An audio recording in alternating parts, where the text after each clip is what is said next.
want to break into and steal highly regulated equipment. This could be our only ticket out of here. Should be in and out in 30 minutes.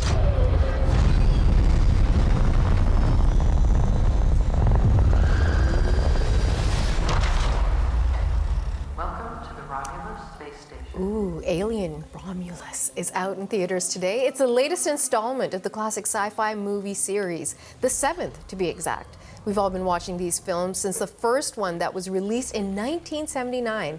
But how good is this latest one? And does it have the same thrill and shock factor as the previous installments? We'll get to the bottom of this with Eli Glasner, who's in studio now to talk about this. I have missed you, Eli. We haven't had movie chats in so long. So let's talk about this one.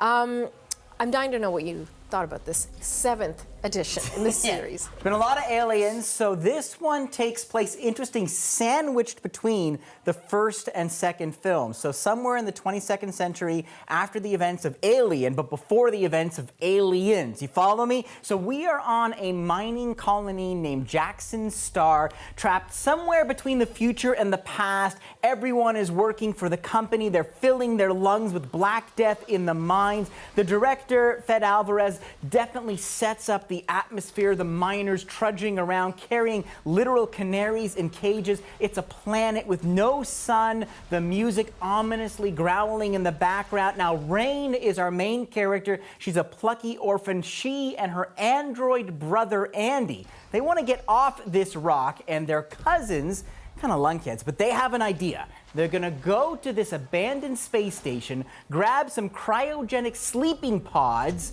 and then take a long nap to a world with actual sunlight. Let's take another look.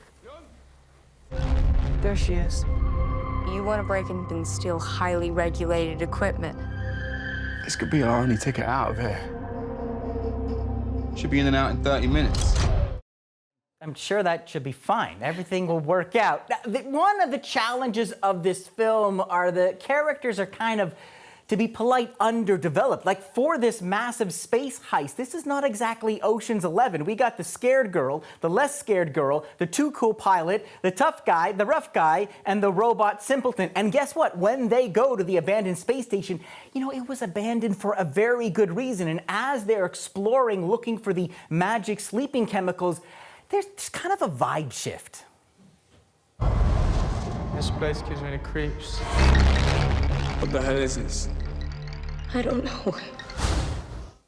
I mean, dude, look around. You're in an alien movie. When you open the door and you see black ooze dripping from this, you close it, you go back to the mine. I don't care how bad the air is. So all the signatures are there. You know, this stuff skittering in the background and this beautiful collision between capitalism at its worst and the most horrific killing machine the galaxy has ever seen. Now, our guides into this world are, as I said, Rain and Andy, the android. Now, Rain is played by Kaylee Spaney. You might remember her from Priscilla, the Priscilla Presley movie. She was in Civil War. Now, Andy is played by David Johnson. A lot of fans of this guy on the show Industry. But I'm going to use this movie review to recommend another movie. He is fantastic in a little rom-com called Rye Lane, which is on Disney+.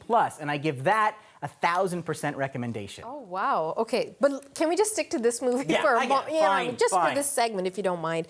Okay, so we've already kind of joked around. There's so many iterations of Right. the Alien movies, right? There are iconic moments and movies in the Alien series. What sets this one apart? I mean, I think what's interesting, you have to remember, go back to '79. The first Alien film came out in the shadow of Star Wars. But it was so different. What Ridley Scott, the tension, the ominous sense of, like, we knew this was a world we'd never seen before, and it was just an amazing vision of a total different spectrum of sci-fi. And then James Cameron comes along and adds to that action and adrenaline. Now, compared to those two masterpieces, Alien Romulus is Alien mini pops, right? I mean, you've got the, younger cast trying to hit the same notes, but they're lacking that oomph. Now, the director, Álvarez, he's from Uruguay. He knows how to make a good horror film. He's done some really interesting, innovative horror films in the past, but I feel kind of like our heroes, he's stuck in this IP quicksand because he has to play to all those, like, alien high notes, right? It starts fresh, that sense of corporate slavery, the mining colony. There's some interesting stuff stuff between Rain and her android brother and the kind of what happens with Andy, some interesting twists there. But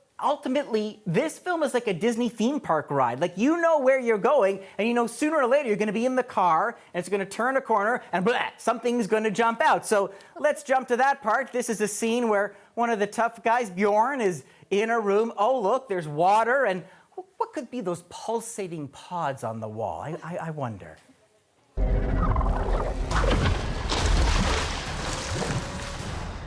Bjorn?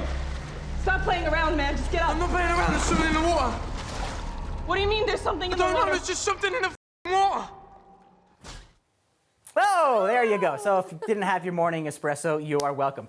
Just for comparison's sake, I want to bring us back to the original, 79. Because not only look at this footage, look at this cast.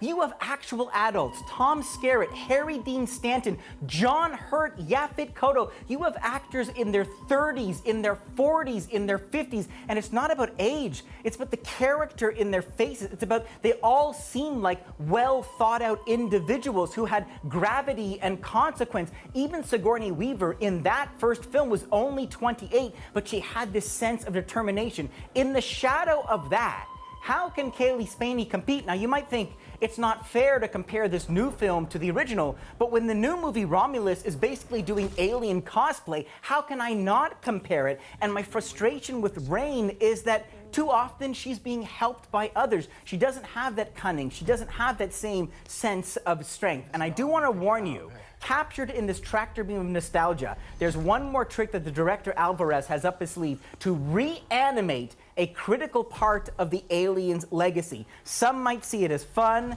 as fan service, but to me it just oozes desperation. Like xenomorphs and face huggers, some things are best left in the past. Oy vey. Okay, well, dare I ask, what's your star rating? Maybe not as bad as you thought, but let's take a look. Oh, come on!